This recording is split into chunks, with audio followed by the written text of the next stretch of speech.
Assalamualaikum warahmatullahi wabarakatuh. Waalaikumsalam warahmatullahi Billahi an-namasuli wa barakatuh bila hadratin Abdul Mustafa Sayyidina Muhammad sallallahu alaihi wasallam wa ila hadratin syari'ati wa khalifah al-anbiya wal mursalin khususan min asma'ihi ma'ad dan musallatu wassalamu ila hadratin Muhammadin wa alaihi wassallam wa ila hadratin jami'i azwaji wa ulati wa dhurriyyati wa ahli baitil kiram wa jami'i ashabi wa sadati lahu wa rasyidin wa sadati mutammibin al-asharatil kiram wa jami'i ashabi ahli badrin wal muhajirin wal ansar wa jami'i tabi'in wa tabi'in wa man tabi'ahum bi ihsan ila yaumiddin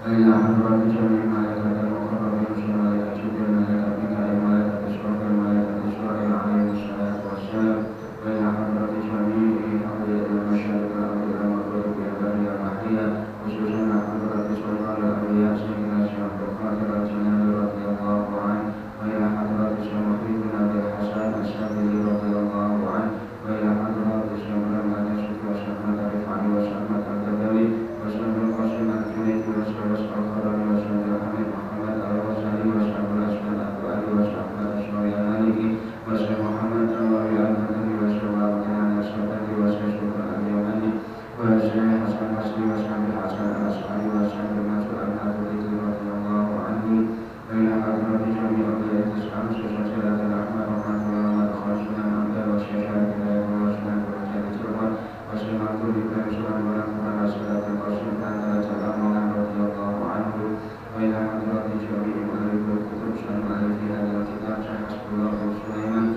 wa jami'i masyayikhina wa jami'i asatidina wal mu'allimina fid-din Bismillahirrahmanirrahim wa rabbil alamin jazul asma bin sa'ad wa rahis wa jami'an wa jazul wa rahis awla muslimin wa rahis sayyidina jazul wa rahis hamid jazul wa rahis fa'atun jazul wa rahis wa jazul wa rahis mafsal tawsil wa rahis masjid wa akhwati wa masyayikhina wa man tasalla ilayhim wa ila rahis jami'an al-qurun muslimina wal muslimat wal mu'minina wal mu'minat aina kanu masyayikh al-aqida al-maghrib wal madinah rahimna khususan arwah awliya al-ibadah alladhina yasuna wa yasuru ila maqadirihim wa yasuna arwah jami'ihim asisi jama'iyati ahdathil ulama anta ta'lamu bi asma'ihi wa maqadirihim khususan la hadrat syekh Hasyim As'ari Qudul wa arwahika bismisan sulikan wa arwahika Abdul Wahab As'allah Al-Makras wa arwahika Kiri wa Abdul Waswar wa arwahika As'as As'ari Qudul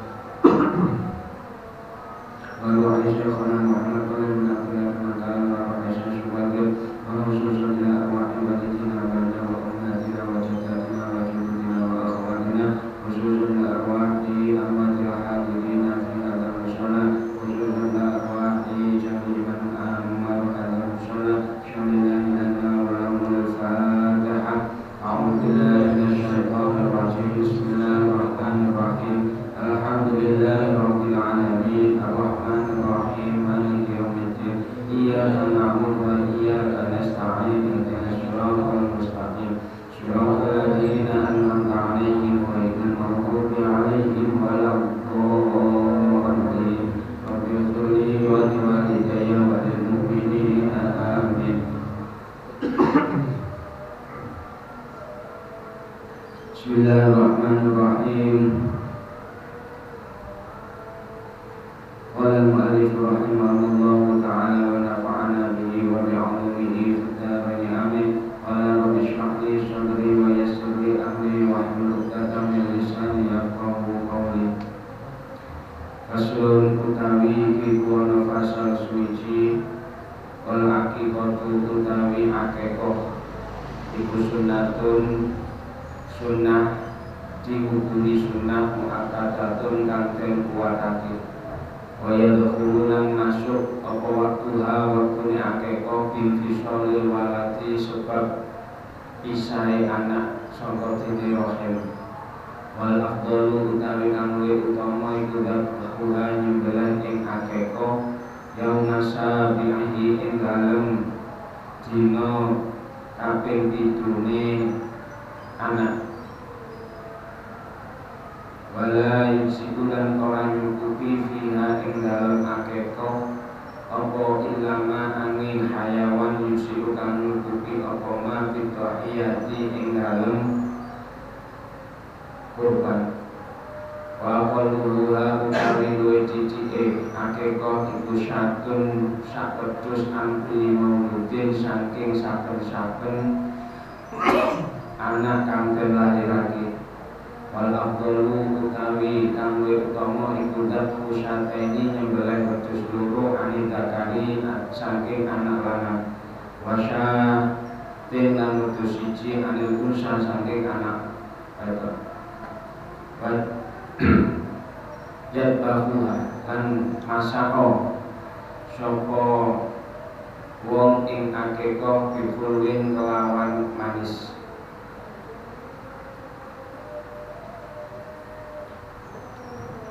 Lanjutaken sapampune kurban akekah. Akekah iku hewan sing didamel sing disembelih kanggo tebusane anak iku akekah. Jadi hukum akekah menyembelih hewan dalam rangka akekah niku hukum asal sunnah muakkad. Sangat dianjuraken kanggone tiyang-tiyang sing gadahi kelebihan rezeki. Para orang tua ketika gadahi yoga rezeki lebih dan itu dianjurkan anak diakekoi dengan menyembelih minimal 1 ekor kambing per anak. Dasar kesunahan akekah itu sunggal ketika Rasulullah lahir. Abdul Muthalib kakek Rasulullah itu langsung menyembelih kambing 1, menyiapkan hajidanan tenggone tiang-tiang, undang-undang diundang sebagai bentuk rasa syukur. Sing masyhur dasare napa dawuhe Kanjeng Nabi, al-hulamu murtahinun, al-hulamu murtahanun bi aqiqati yuzbahu anhu yauma sabihi wa yuqahu raksu wa yusama. Seorang anak itu tergadaikan dengan akekah. Maksudnya apa? Anak sing lahir saka dene rahim istri kula panjenengan selama belum diakekahi itu masih gadai. Ketika kula panjenengan orang tua sudah mengakekahi baru anak itu lepas saka dene gaden.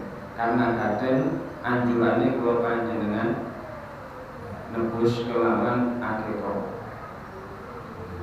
Pelaksanaane yauma sabihi di hari ke-7 setelah anak itu keluar dari rahim sang ibu, dan di hari di mana anak itu disukani nama. Bahasane kula panjenengan yang Jawa walimatul akekah.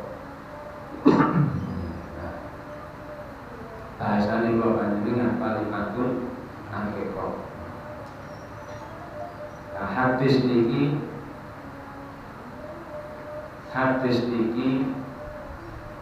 kualitasnya boten diarani sahih, tapi miturut mayoritas ulama hadis niki dhaif.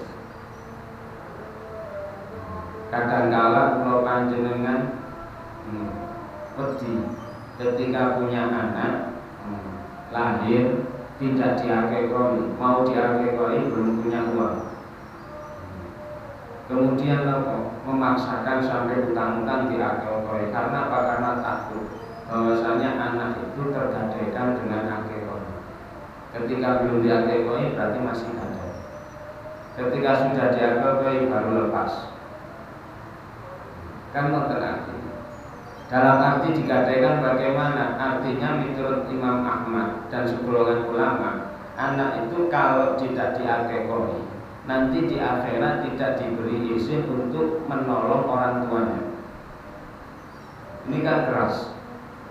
Seakan-akan orang itu ketakutan.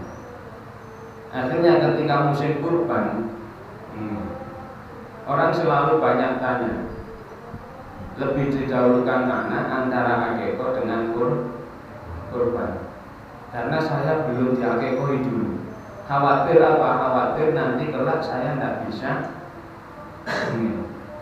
menolong orang tua saya. Dan itu mendarah daging di kalangan masyarakat. Cuma gara-gara faktor apa? Hadis yang kualitasnya tidak sampai sahih. Dan itu memang dasar anjuran akeko yang memakai hadis ini. Tapi kalau panjenengan nggak perlu takut, bahwasanya Rasulullah di lain hadis juga bilang yang ini mulai berjalan, amalnya masih bisa terus mengalir pahala dari 3 hal. Bila mata ibnu Adam ingkota amalu ila min salis. Kalau panjenengan pun mati, amal ibadah kan pun mandek. Otomatis pahalanya pun mandek. Tidak bisa nambah pahala mandek. Kecuali dari 3 sumber. Pertama, sedekah jariyah pun jelas, nitip sholat, nitip ke masjid. Yang kedua, ilmu yuntafa'u bih, mungkin pernah mengajar yang akhirnya diamalkan oleh orang-orang, itu mengalir terus. Contoh misalkan pernah ngajar di TPQ, anak yang belum bisa baca apa-apa diajari aiku, babiku, tadiku, kemudian bisa baca bismillah, bisa baca Fatihah, terus anak itu bisa baca Fatihah, bisa baca Al-Quran, kemudian yang ngajari meninggal, selagi dia baca Quran terus mengalir, itu namanya ilmin yuntafa'u. 2 itu tidak punya, bagaimana? Amal jariyah yang tidak punya, ilmin yuntafa'u tidak pernah ngajar. Terus apa ya? Harapannya cuma 1, wawaladin sholihin yaqula, memiliki anak soleh yang kelak selalu mendoakan terhadap orang tua. Anak soleh yang selalu mendoakan terhadap orang tua, itu bukan berarti tolak ukur oleh orang tuanya mati ditandiri cok. Dan itu kurang betul patek soleh namanya. Dan itu bukan standar. Orang tua meninggal, terus orang tua ditahlili mulai hari pertama sampai ke-7, 40 ditahlili, 100 hari ditahlili, malu pendak ditahlili, wis tinggal pendak. Soleh itu, ya setengah. Yang pulang itu selalu mendoakan, boten ngenteni lek pendak, boten ngenteni. Ketika orang tua tidak ada, selalu dikirimi Fatihah, itu minimal. Tiap malam Jumat, tidak tunggu sekarang undang-undang orang, ditahlili sendiri, didatangi ke makamnya, ke pesarian, itu baru anak soleh yang mendoakan orang tua. Tahlil 7 hari, tahlil 40 hari, tahlil 100 hari, tahlil pendang. Niku anake melok maca napa tangga sing dikon maca. Kan undang-undang kok. Kan betul mlebu oleh hadis iki. Wawaladin yang pula, anak yang selalu mendoakan terhadap orang tua. Tahlil 7 hari iki betul mendoakan. Tanggane diundang, ustaze diundang. Barang mulai sing ngundang rokokan yang jowo. Melok muni Yasin. Jujur mawon. Sing undang-undang kira-kira melok muni Yasin melok tahlil apa mlebu metu bingung karepe dhewe. Berarti nopo kan melok ndongakno. Sing ngongkon ndonga niku tanggane. Sing ngongkon muni Yasin ya tanggane, sing ngongkon tahlil ya tanggane, sing dikongkon muni surat Ikhlas Muawwidatan kok awak mek undang-undang kok. Tapi ya lumayan lah ini menjadi berkah dari tempat menentu. Tapi kan tenggone hadis tak ini napa ya pula gunakno dhewe. Dadi kula ora setuju. Anak cocok nahdili wong tuane lawan undang-undang. Ngono iki terus mari wonten ngamal nang masjid, bacaan Fatihah buat orang tua, kakek, amal jariyah. Kan bukan dirinya sendiri yang baca Fatihah, cuma nyuruh orang. Baik ya baik, sodako atas nama orang yang sudah meninggal.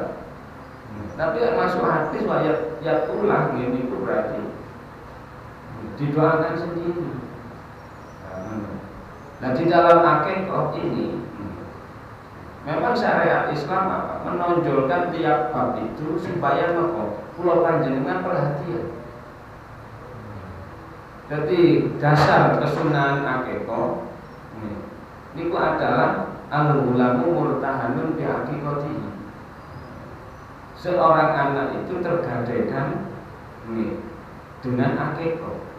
Selama belum diakikoi, yang masih statusnya tergadaikan.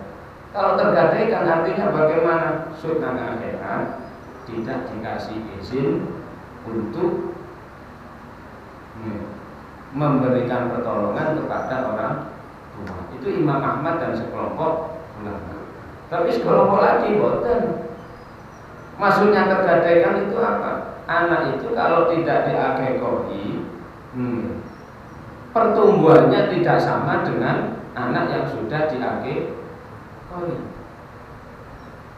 Buktinya apa? Buktinya di dalam akikah itu dianjurkan untuk dimasak, tidak dibagikan daging mentah seperti kurban.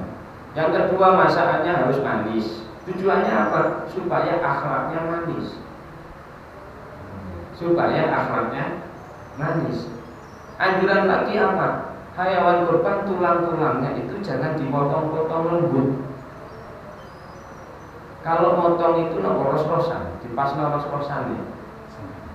Ros-rosan dengkul, ros-rosan ini, pokoknya tiap ros-rosan. Tapi dagingnya itu lebih banyak pukul daripada potongan. Tujuannya apa? Supaya pertumbuhannya anak itu tulangnya kuat. Itu artinya. Makanya nopo hadis itu diarahkan anak itu tergadaikan dengan akikah. Yang ikut ulama sebelah saja. Yang satunya, kalau tidak diakikoi, pertumbuhannya tidak bisa sama dengan yang diakikoi. Pertumbuhan tulangnya, perkembangan jasadnya, otomatis juga perkembangan otak dan kemampuan daya pikir itu juga pengaruh. Dan yang perlu digarisbawahi, akikah itu dianjurkan bagi yang mampu. Tolak ukur mampu itu adalah satu.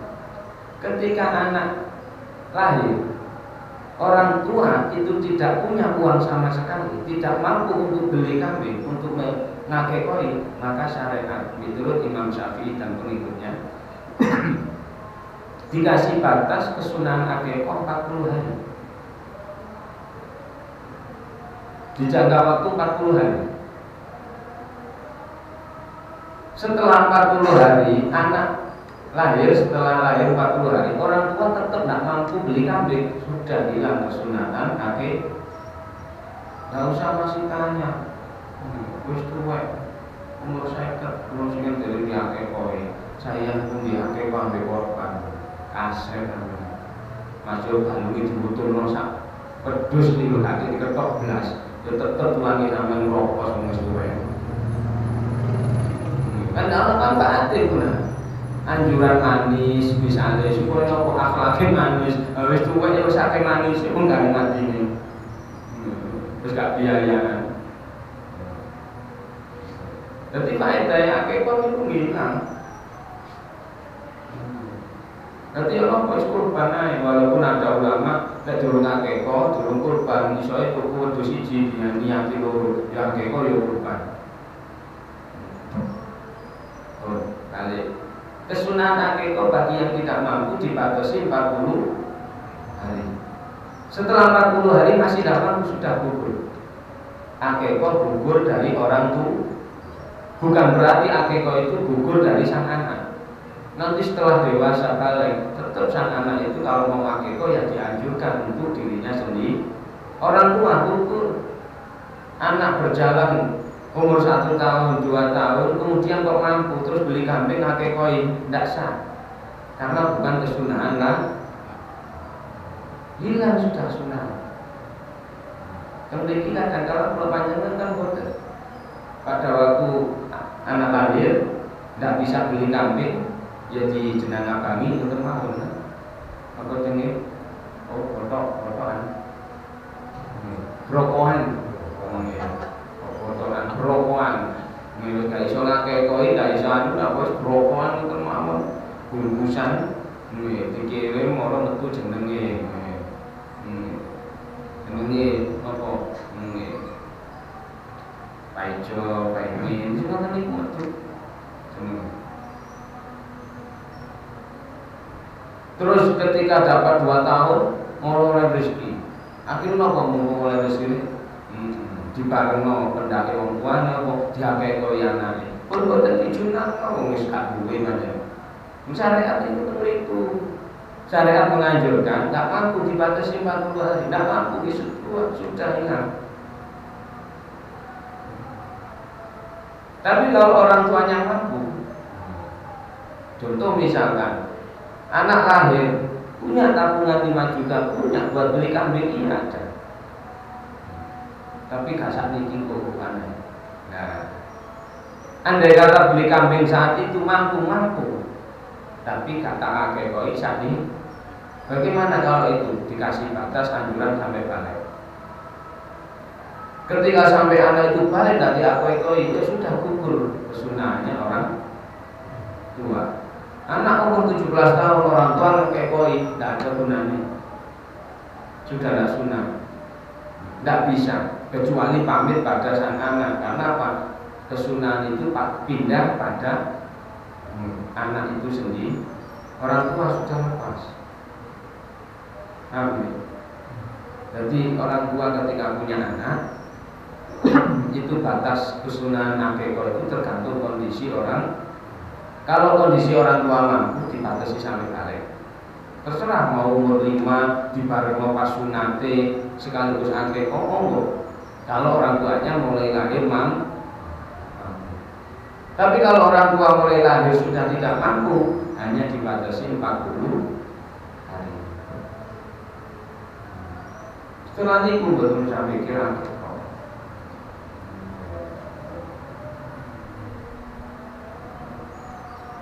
itu akekoi. Nah, hayawan yang disembelih untuk akekoi persyaratannya sama persis dengan kurban, tidak boleh cacat. Usianya juga minimal 1 tahun berdus bebas, 2 tahun berdus cacat.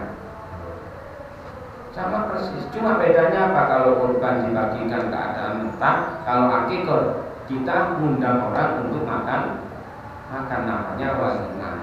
Itu saja. Bagi yang tidak mampu terus pundi, ya sama dengan kurban.